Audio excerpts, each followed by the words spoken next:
Welcome back. Last week, we told you about the similar worldview of Fox News host Tucker Carlson, former President Obama, and Hillary Clinton. Three people you never thought you would see on the same graphic. We're going to have the graphic for you. There it is. This week, well, we have another equally odd trio: Elon Musk, the Progressive Caucus of the United States of House of Representatives, and Chairman of the Joint Chiefs, Mark Milley. They've all suggested some type of negotiated settlement in Ukraine. Most notably, the chairman did it today. The Russian military is really hurting bad. So you want to negotiate at a time when you're at your strength and your opponent is at weakness. All I'm saying is there's a possibility for it. To be fair, he hasn't gotten anywhere close to the blowback of either Musk or the Progressive Caucus, who said some version of the very same thing. But as winter sets in, Milley says he believes both armies will stall out and neither will achieve their military goals. For Ukraine, that's driving Russia completely out. For Russia, that's expanding its control of Ukraine in the south and east.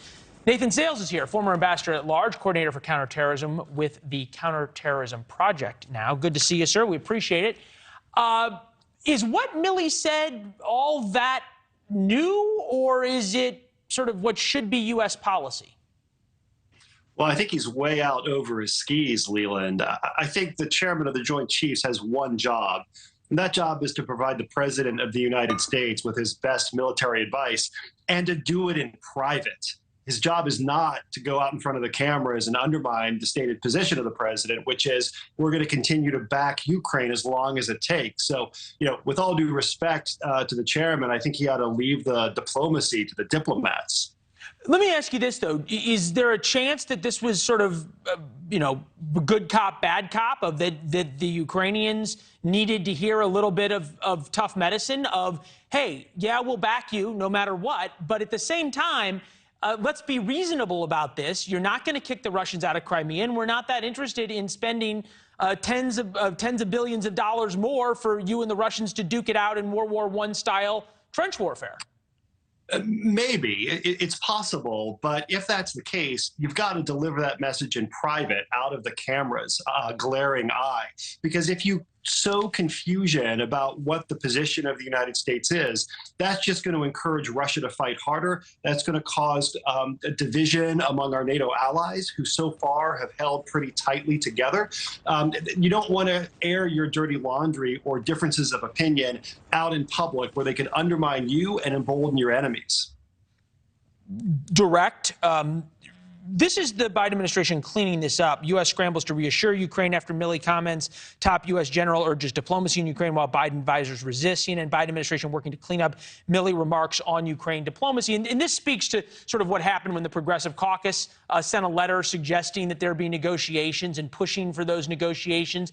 They were labeled as pro-Putin. Elon Musk was labeled as pro-Putin when he suggested some kind of terms for a peace deal. Are we in a dangerous spot if what we're telegraphing to Vladimir Putin is the only thing we will accept is unconditional surrender, effectively?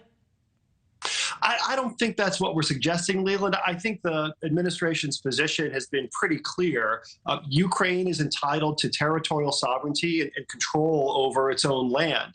Now, I think now is not the time to go wobbly on that. Russia is on the ropes. And we need to press the advantage, because if we press Ukraine to negotiate now, that's going to be a strategic mistake, but it's also going to be immoral. It's a strategic mistake because we want Russia to come out of this conflict so weak that it never threatens the United States again or our NATO allies.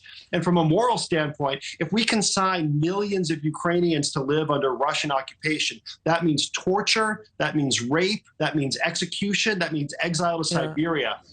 You'll get no argument from me on the horrors. You'll get no arguments on me for the horrors of the Russian military and what they do and how they prosecute wars. The flip side is if we sentence a couple of 100,000 more Ukrainian soldiers to death to try and fight a proxy that they're not going to win in kicking the Russians out of Crimea, and Vladimir Putin's not going to withdraw from there. He's not going to give that up. How's that any better? Well, I don't think we're the ones who are sentencing Ukrainians to do anything.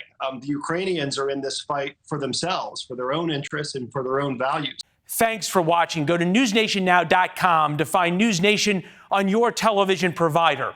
And don't forget to subscribe. Click the red button to get more of NewsNation's fact-driven, unbiased coverage.